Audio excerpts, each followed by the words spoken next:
Good evening. Tonight is Shloshes Yemei Hagbala. As we know, HaKadosh Baruch Hu told Moshe Rabbeinu that Klal Yisrael should prepare themselves for 2 days. On his own, Moshe Rabbeinu added on an extra day. And HaKadosh Baruch Hu was happy, the Gemara says, that he did it on his own. So there was 3 days, and we have 3 days of Shloshes Yemei Hagbala. In preparing, we now have music, you can take a haircut, do all of these things in our calendar. The Al-Shech HaKadosh, and remember there were only a few that got the title by Klal Yisrael HaKadosh, like the Or HaChaim HaKadosh, the Al-Shech HaKadosh, the Shalah HaKadosh, and that's already naming half of them. So the Al-Shech HaKadosh asked the following question. The Medrash says, because we know that Shavuos Bikurim, the first fruits, were brought to the Bais Hamikdash and given to the Kohen, and as in Parshas Kisavo, there's a whole few psukim of what the Yid carrying in his Bikurim said. There was like a vidui that he went and through a whole litany of when he brought it, what he said as he presented it. But the Medrash says the word Bereshis, the very first word of the Torah, says the Medrash that Bishvil 3 things that were called Reshis, the world was created. One is Bishvil Yisrael, Shenikra Reshis, Klal Yisrael, that the world was created to have a Klal Yisrael. Then the Medrash says Bishvil HaTorah, Shenikra Reshis, Vayar Reshis Lo, that because of the Torah. And the third thing that was called Reshis in a pasuk, V'lokachta me Reshis perio Adama, is Bikurim, and says the Medrash as a third item that the world was created because of Bikurim. Now, the 3 things, the first 2 we understand. If you ask somebody on the street, what do you think the world was created for? So if he said Klal Yisrael, we could understand it. If you said the Torah, we could also accept it and understand it. But nobody would say because of Bikurim that the world was created, and yet the Medrash says exactly that. What is so distinct about Bikurim that were brought on Shavuos to the Bais Hamikdash, that it should have that distinction like Torah and like Klal Yisrael, that the whole world was created for these 3 separate things, that for any one of them, the world was worthy of being created. Says the Al-Shech HaKadosh, that we know, as the Gemara says, that when somebody brought Bikurim, he brought it in a basket. V'lokachtem meireshis pri adama hateneb miyadecha. That the Kohen took from the hand the basket. Now the Gemara says if the basket was of silver and gold, the Kohen emptied out the Bikurim and gave the balabas back his basket. But if it was brought by an oni, someone who was very poor, and he put together a shabby basket from the leftovers in the field and made a basket, his basket was not returned. So the Gemara asks, the rich get richer because his basket was returned, the gold, the silver. But the poor man who made a simple, shabby basket, he didn't get to have his basket returned. It was taken and left by the Kohen with the Bikurim.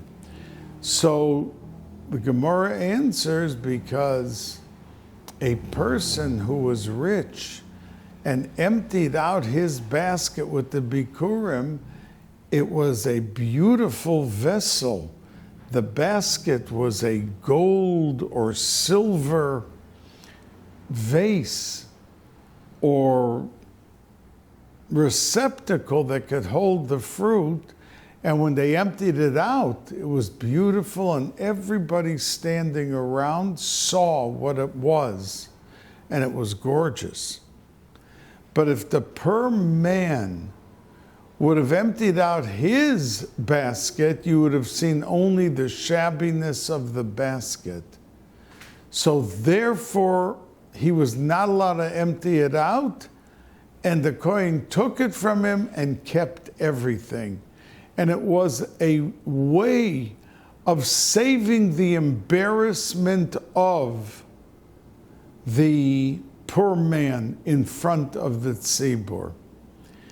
And the Meforshim explain that the reason that the Medrash says this, Bikurim, as a third example alongside Torah and Klal Yisrael, is because the embarrassment and the maintaining the dignity of each and every Yid who brought the Bikurim had to be protected. And it was Kedai in the creation of the world that even a basket that could cause embarrassment was not given back to him to save his dignity and his self-respect. And for that reason, it's put in the same plateau with Torah and Klal Yisrael. Protecting the self-respect and a person's self-worth in the panorama of the Beis HaMikdash on Yom Tif, that's the reason that the Bikurim had such status.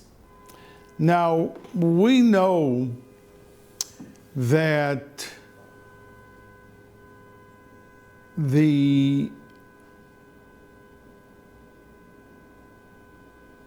on Shavuos we read two things that we do not read the rest of the year.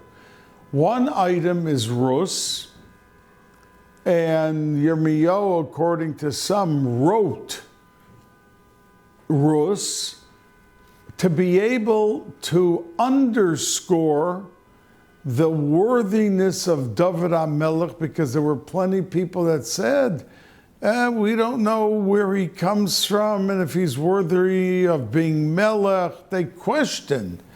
So Yirmiyahu came and wrote Rus to show what happened and to show the lineage of high class lineage David HaMelech was. A second reason, to show you how he was a direct descendant from Rus, and that Rus was a progenitor. She was the one who began the entire lineage of where Mashiach came out. Now we know, for instance, the two daughters of Lot, from one of them, Mashiach also is coming out.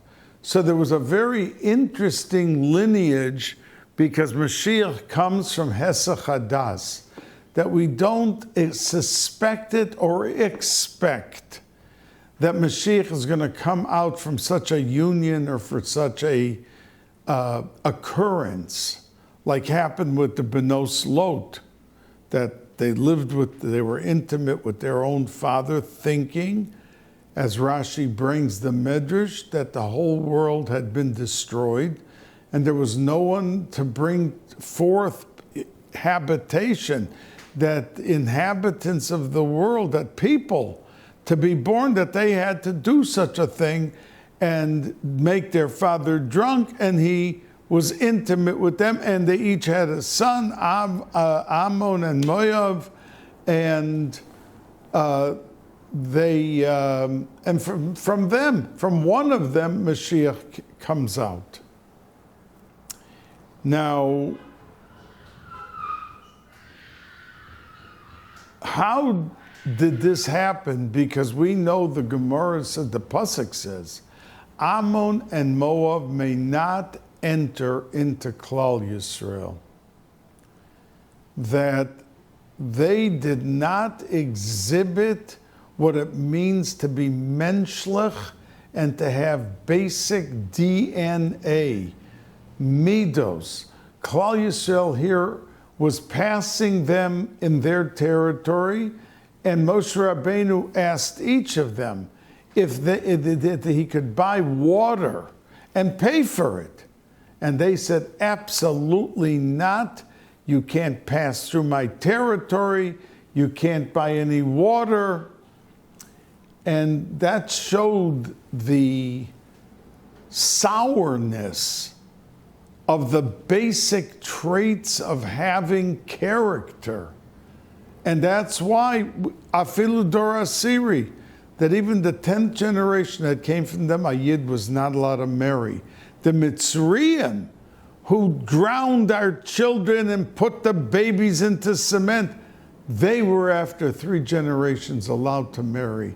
Klal Yisrael was allowed to marry them after the 3rd generation. But not Ammon and Moav. So as we know that it was a takufa of shoiftim, there were 15 judges, Asniel ben Kenaz, Ehud ben Gera, Shamgar ben Anos, Devoira, Shimshon Hagibor was one of the 15 shoiftim. And Boaz was also. Now Boaz saw Rus and saw that she was quality. So he made a drasha that when the Torah said no Moav and Ammon, it was talking about the men. Ammon, velo Ammonis, Moav, velo Moavis. So he made a drasha that matir, that allowed the marriage and the integration of the women of Ammon and Moav. And that's how he was allowed to marry Rus, who he married and was intimate, and then he died the next day. He lived only 1 day with Rus. She was expecting, and from her came out David HaMelech. She was the great-great-great-grandmother of David HaMelech, and David HaMelech was mechaber her because she was still living when he began to build the Bais HaMikdash, and she built the first 6 rows of the Bais HaMikdash. David HaMelech did it. She did a cornerstone, which is still existing, and the tour guides that know what to show the people show from a distance way, way above it the stone that Rus put in when he began. She was the first stone in the Bais HaMikdash, and then David HaMelech did the next 6 rows all around as the foundation of the Bais HaMikdash. And then HaKadosh Baruch Hu told him to stop building because anything he built could never be destroyed. And indeed, those 6 rows are still, you could see it, notice it, stare at it, they are there. But he told him to stop because it was destined that the Bais HaMikdash would be destroyed, and it couldn't be destroyed if he had built it. And he was told to stop, and that his son Shlomo HaMelech, when he becomes Melech, will finish off the work of building the first Bais HaMikdash. Now, interestingly, the Gemara says about Boaz that he made 120 simchas. He had 60 children, and by every l'chaim or tanoim, by the engagement, he made a suda. He made a complete suda. And when they got married, the suda of the chasna. So it was 120, he had 60 children, and each one of them had a suda for that given simcha. Now, the Gemara says that when he made these sudos, he did not invite Manoach. Manoach was the father of Shimshon Hagibor. And there's different opinions. The Maharsha says he didn't invite him because he couldn't reciprocate, because Manoach had no children. Till the Malach came to his wife and to himself to tell him that they're going to have a baby boy, he had no children. And Boaz did not want to embarrass Manoach, that he would be inviting him constantly to his simchas, and that he couldn't reciprocate. He had no children. So he didn't want to hurt his feelings, so he never invited him to any of his simchas, and he made 120 simchas. Why do I cite, besides that it's timely and it's Shavuos and we read Rus on Shavuos, why do I cite this? Because there is a tremendous lesson. Because the Gemara says that why did Boaz marry Rus? Because his wife and all his children died in his lifetime. Why did such a klola, such a curse happen to him? So the Gemara says, because even though he meant l'shem shamayim by not inviting Manoach, because he didn't want to hurt his feelings, but lamaisa he felt bad, and with each simcha a child was nifter, died. What do we see from it? What do we walk away with? What do we learn from this?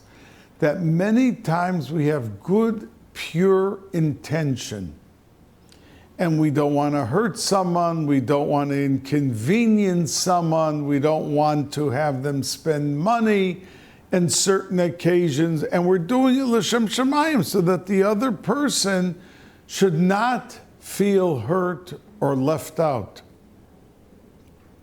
But he paid with all of his children, even meaning it l'shem shamayim. So what we see and what we learn is that when we do something that could offend the other person, and we come up in our minds with a l'shem shamayim answer and why we're doing it, but on the surface, are you doing something that's normal? He was, according to some, he was an Amoritz Manoach, because Vayelech Manoach Achrei Ishto, and you don't walk behind your wife. So the Gemara says, so that opinion was that he was an Amoritz, he didn't know the halacha. But the other opinion says he was the Gadol Hador. He was very big, and a big Talmud Chacham. And the reason he walked behind his wife is because he didn't know it was a malach that appeared. And he thought it was a stranger, and he didn't want to be up front while the stranger was behind him with his wife. So the interest of Boaz was simply to protect the feelings. But if on the surface something is happening that the person could feel bad, we have to be very careful. In his lifetime, he didn't leave over one child of the 60 children, and it was only Rus having a baby that was the one and only child that Boaz had to show for himself, that had to be proud of, and from him the great-grandson became David HaMelech. Now, we know that there is a second sefer that is read, and it is a poem called Akdamis, and the whole world reads Akdamis. Only Chabad doesn't, but it's in their siddur, and the Rebbe used to say it silently. And I confirmed that with the Gabboyim and others 30, 40 years ago, that he said it and did not leave it out. And I want you to know that tzaddikim called Akdamis Kodesh Kodoshim. Who wrote and how did Akdamis come about? 100 years before Rashi was born, in the city of Vermeiza lived a Yid. His name was Meir Shliach Tzibor. And he was a tremendous tzaddik. And we see in around 5 places, even in one place in Rosh Hashanah, Yud Aleph, Tosfos quotes him, Reb Meir Shliach Tzibor, and he lived like 200 years before the Balei Tosfos and 100 years before Rashi. And Rashi quotes him in 3 or 4 places in Tanakh, in Amos, and he quotes him. Now Rashi, of course, wrote every letter and word with pure Ruach HaKodesh. And if he quoted Reb Meir Shliach Tzibor, that means that he wasn't less than what Rashi was either. And what happened with him? There was a problem in Vermeiza. Not Vermeiza, I'm sorry, Magenza. And these were 2 cities in Germany. And there was a galach, a priest, who every time with kishuf, with magic, sorcery, he touched a Yid, and he always touched him by his stomach, the Yid died. So the Yidden of the city went to the Kaiser, and they said to the Kaiser that this priest is picking on, and this Kaiser happened to have liked the Jewish community. But this priest is coming over and he's killing out the population by killing them with his sorcery. So the Kaiser called in the priest and he said, "Why are you doing this?" So the priest said to him that if the Kaiser will allow me to debate a Jew a year from now, I'll stop doing it. But if they don't, I'm going to continue. I'm not killing them. I'm just touching them. The fact that I am able to work magically, that's not like going over with a sword and killing someone. My power, I can still do it, and I will continue if they don't debate me. And that town would be wiped out of the Jews. So the Jewish community throughout Germany went wild. Because who are they going to put up against this priest to debate him? So it says, and the Shibbolei HaLeket and so many Meforshim quote this Maisa because it was a worldwide thing, that they searched and searched throughout the community in Germany, and there was no one found that they could possibly put up against this priest. So one night, to one of the tzaddikim in Germany, the Bal HaChalomos, the angel, the Malach, who was the director of dreams, came to this tzaddik and said that you can continue searching, but I can tell you now that you will not find anyone to be able to stand up against this priest. The person who could stand up to him is with the Aseres HaShvatim after the Sambatyon.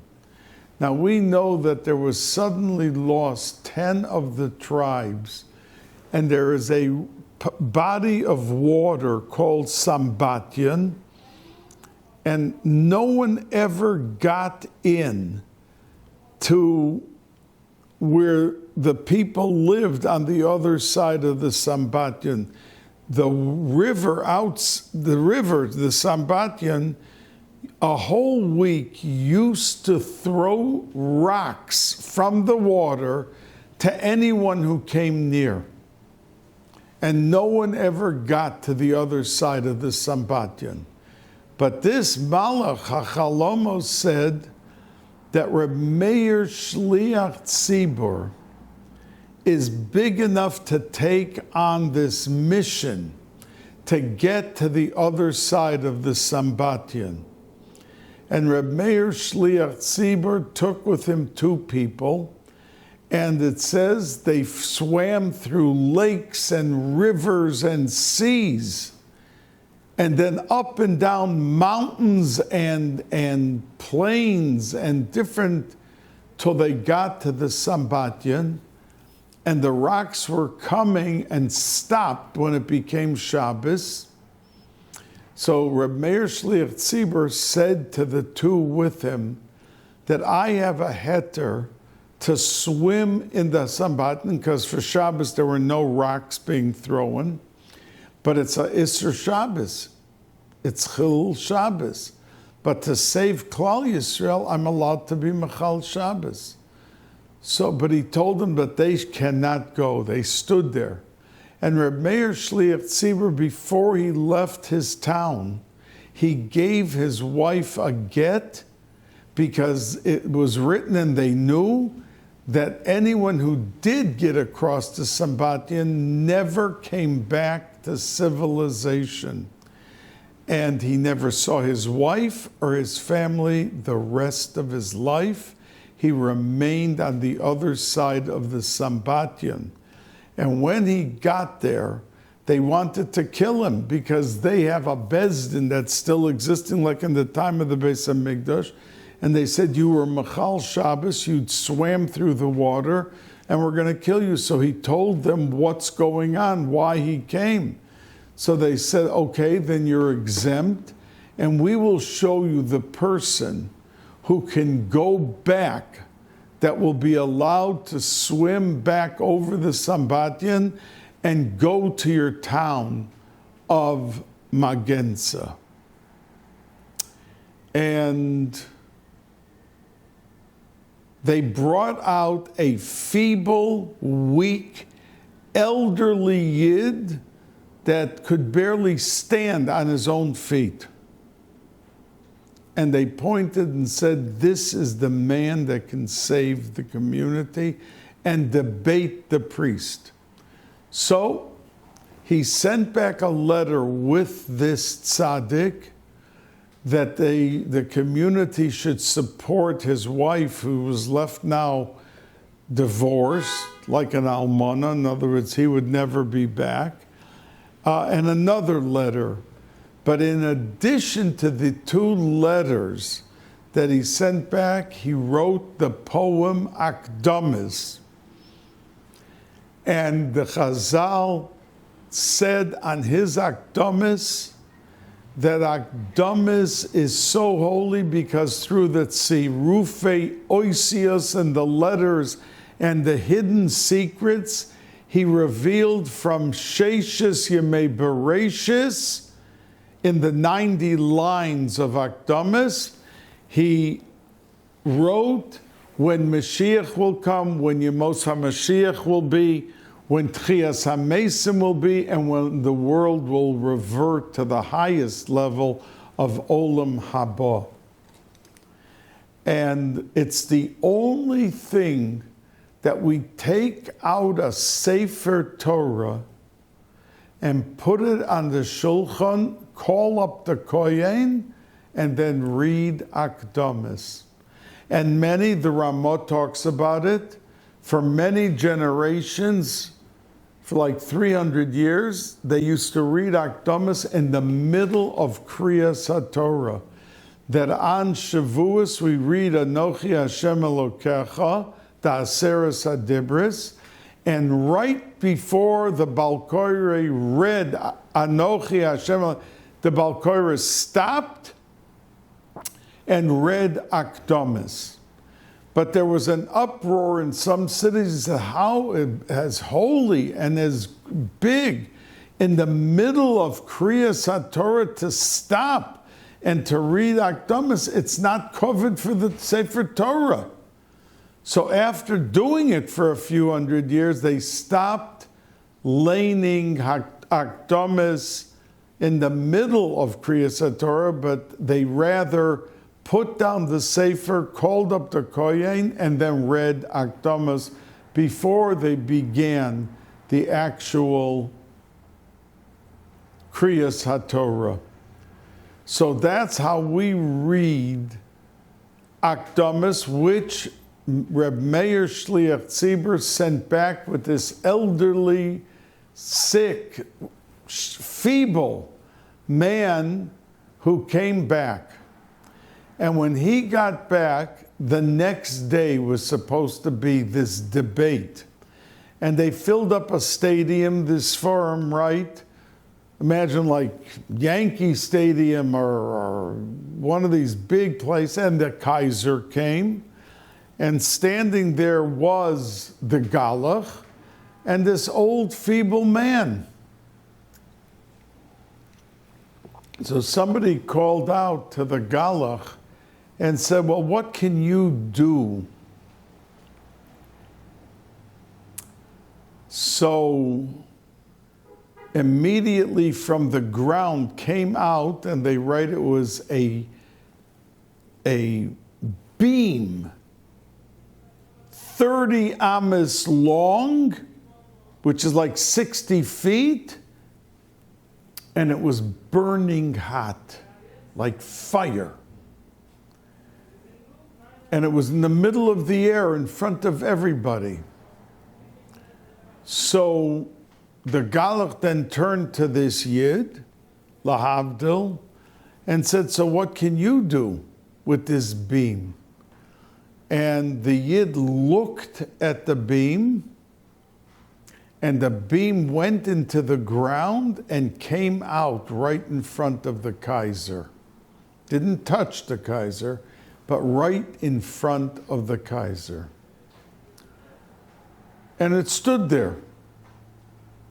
So then they said to the Galach, and what else can you do?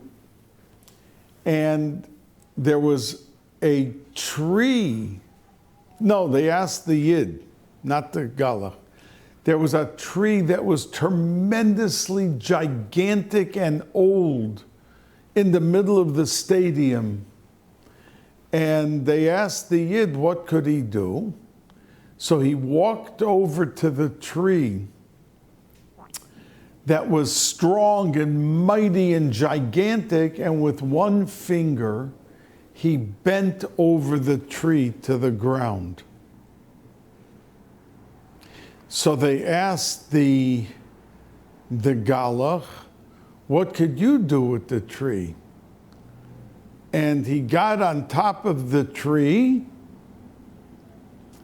and it flung him into the air, and two gigantic stones appeared, and they banged into each other, and they became like dust. So they turned to the Yid and said, and what can you do?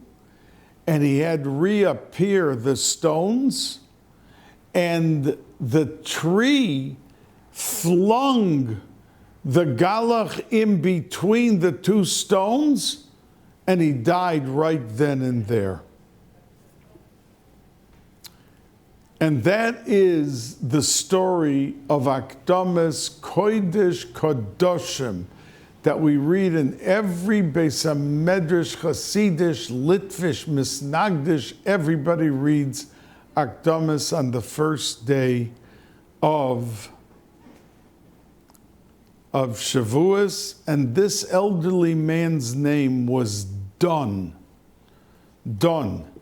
And the judgment for this Galach came through this Yid, was the Shliach that Reb Meir, Shliach Tzibur, gave up his whole life and remained there on the other side of the Sambatyon, and here was the Hatzalah for Klal Yisrael. So it's not only Hatzalah for then with the story, because Akdamas doesn't mention the story, but the 90 psukim are such a segula, the Kadmoinim say, for everyone who is in the shul while it is read, that it drenches the entire tzibur with unbelievable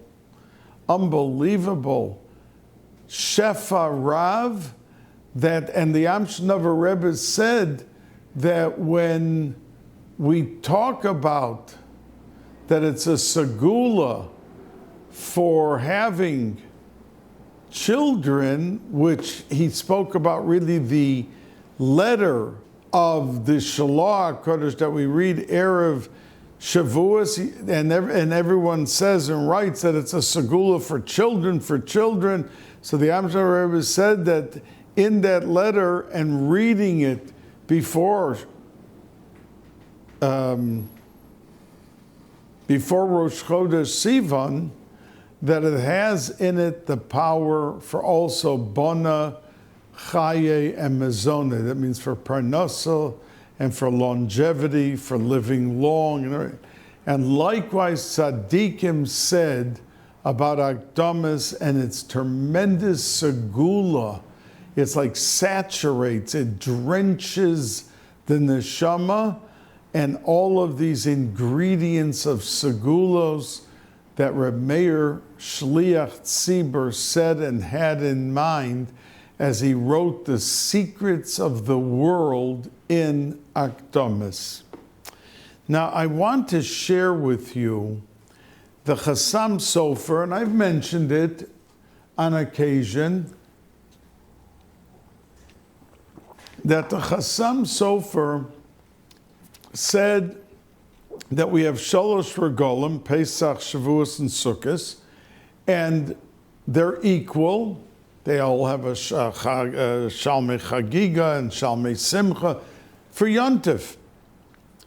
But Shavuos stands a step higher. We know that Rosh Hashanah, for instance, there's 2 days, and it's called a Yom HaRichta.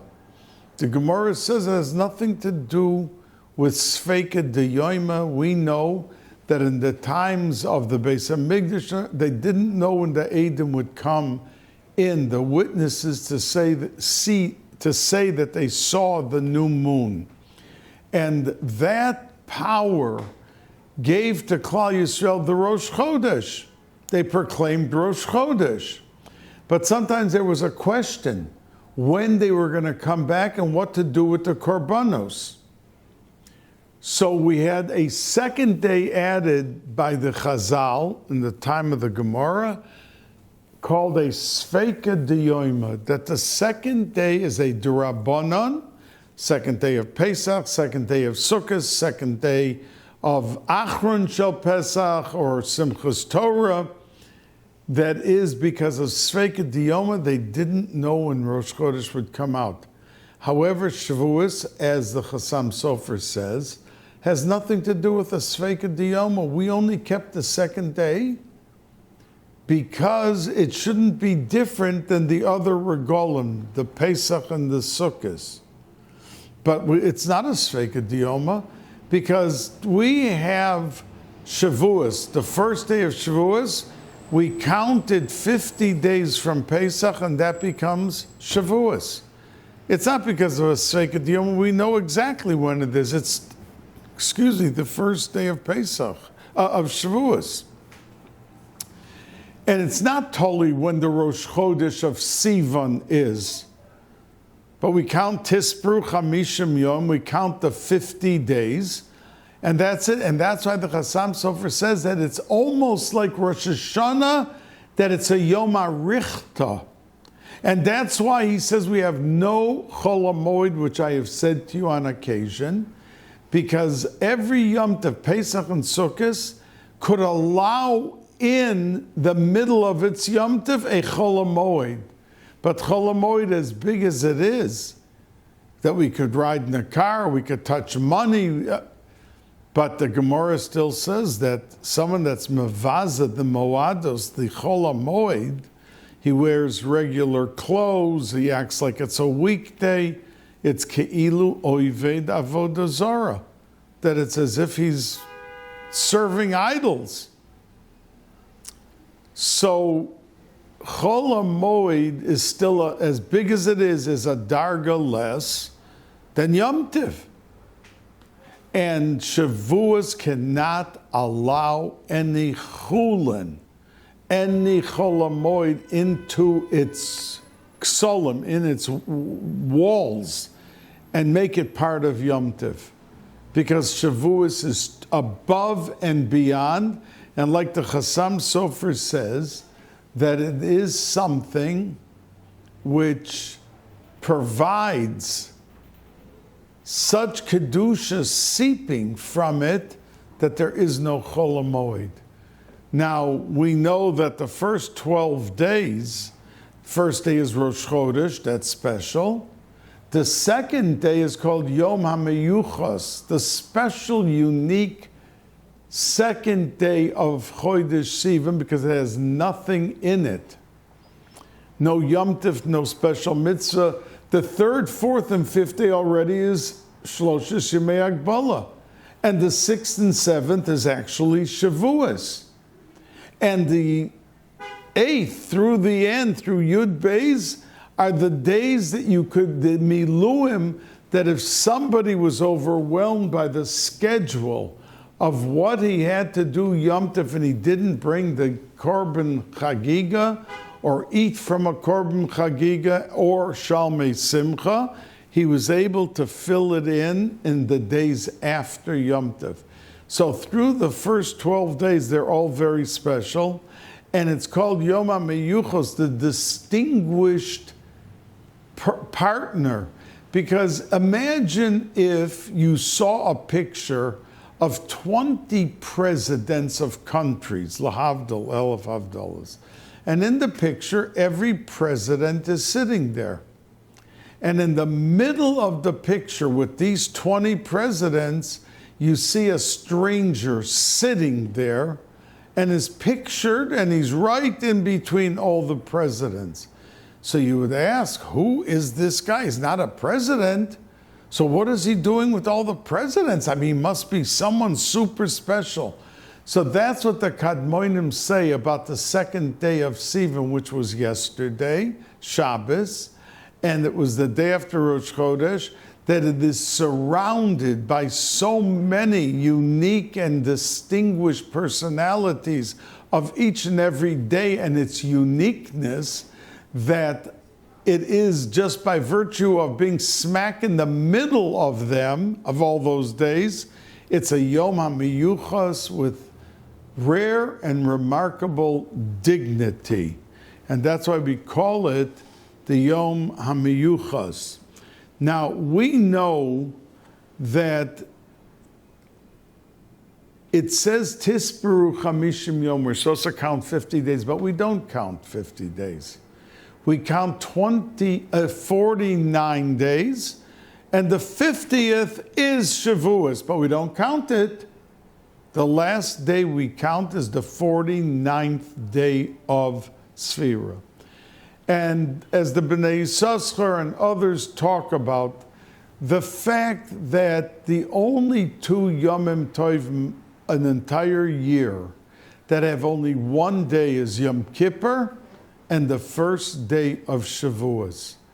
Because Yom Kippur is Keneged Yovel.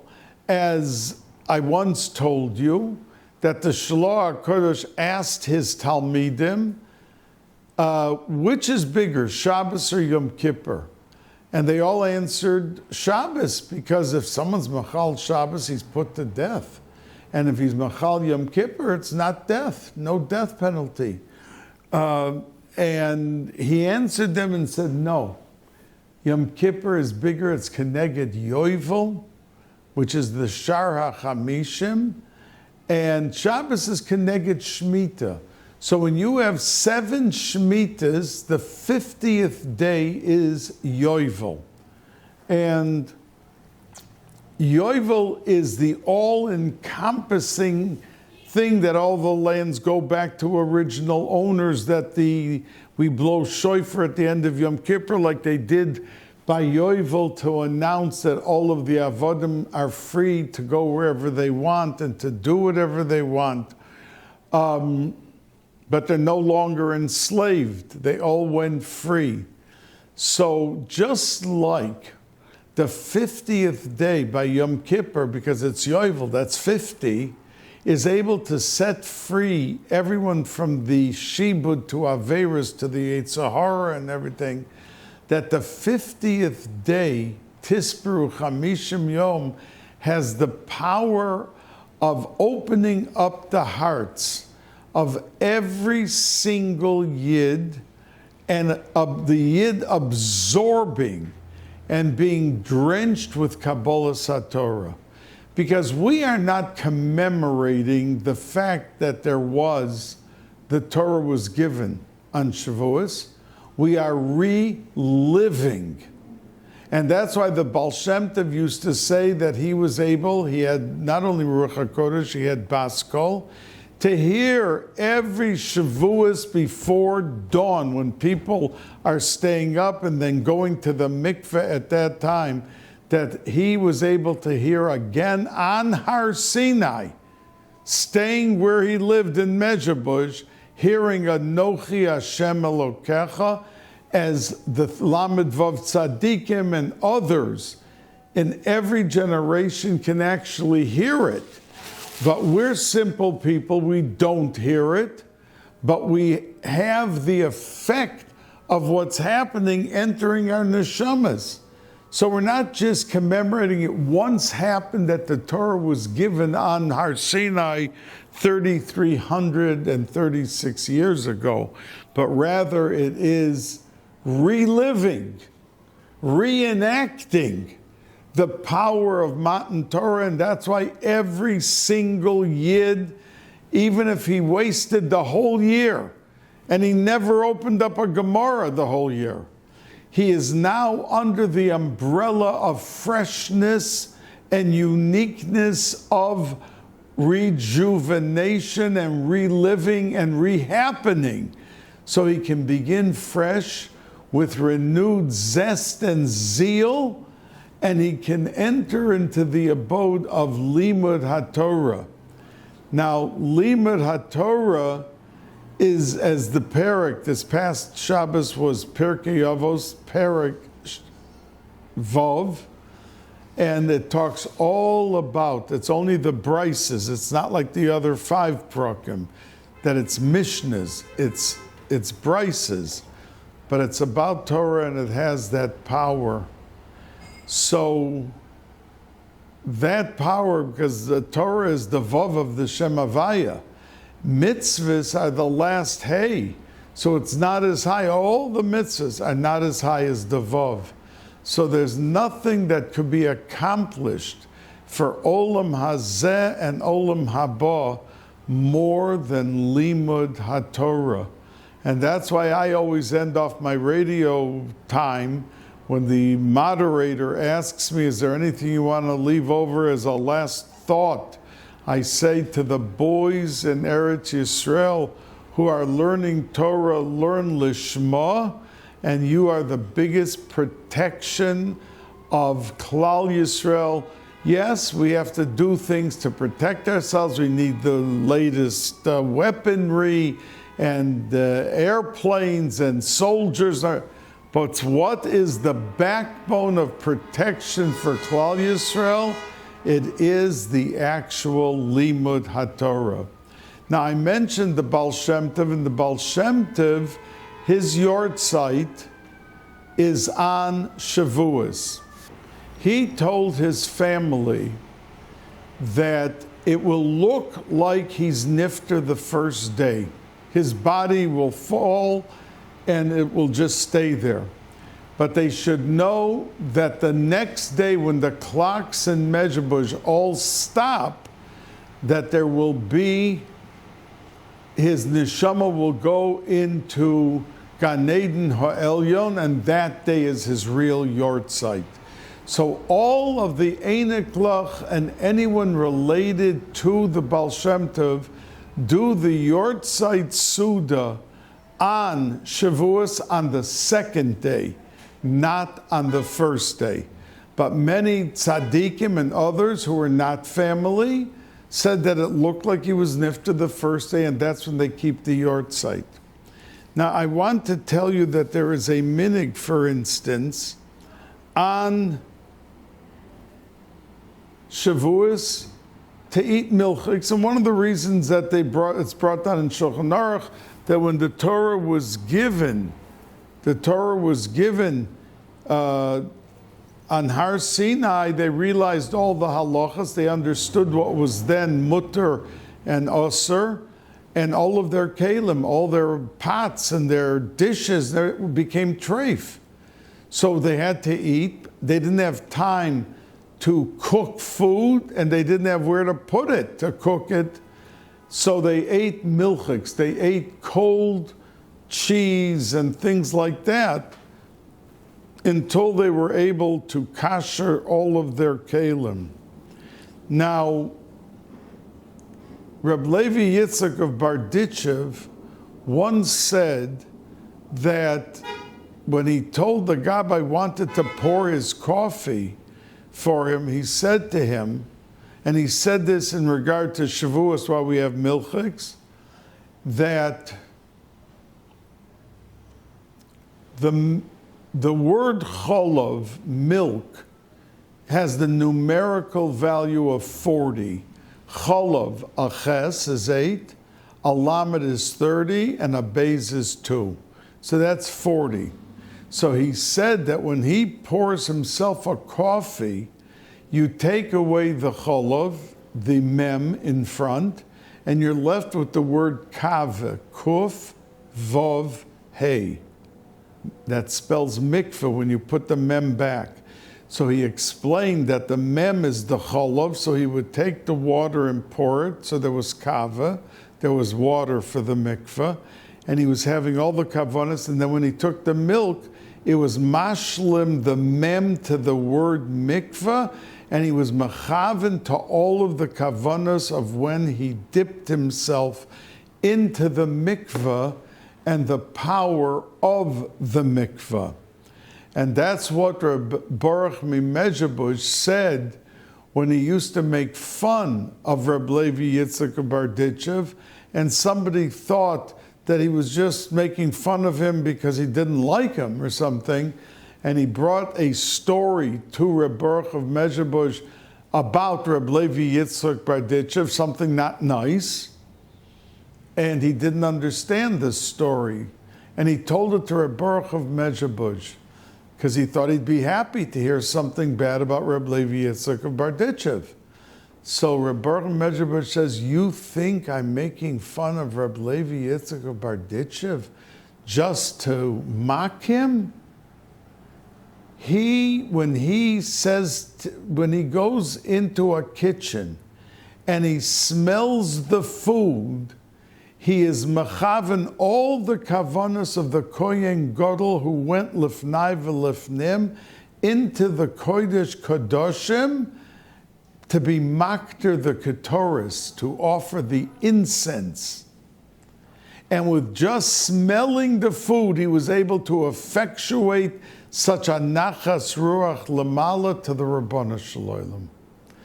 So I used to make fun of him to knock it down because they said, What's the purpose that we have to bring a new Bais Hamikdash?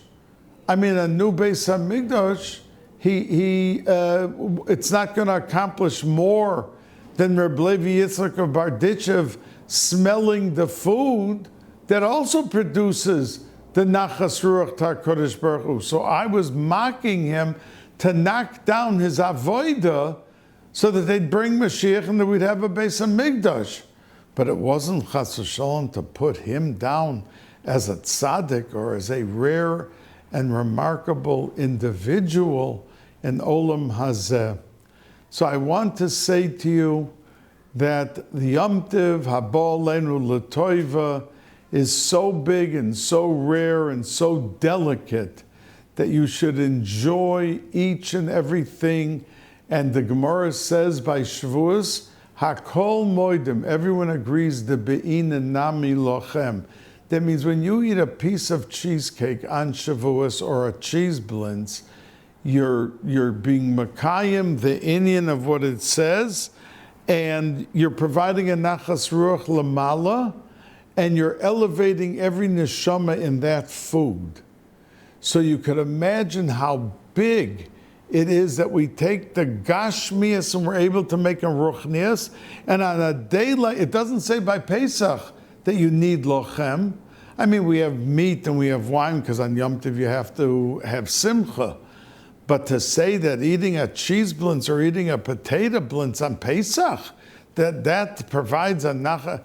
I mean, if you're eating it l'shem shemayim, l'kovid Yom Tov, it's all beautiful. But the Gemara says only by Shavuos that Hakol Moedim de Be'ina Nami Lochem, the level of kedusha and accomplishment by eating things which are delicious, that's turning the Gashmias in, and it's the springboard of Matan Torah, of Shavuos, that could have the power to propel the person into such a realm. A freilichen and a listikin Yom Tiv, Haba Aleinu L'Toiva.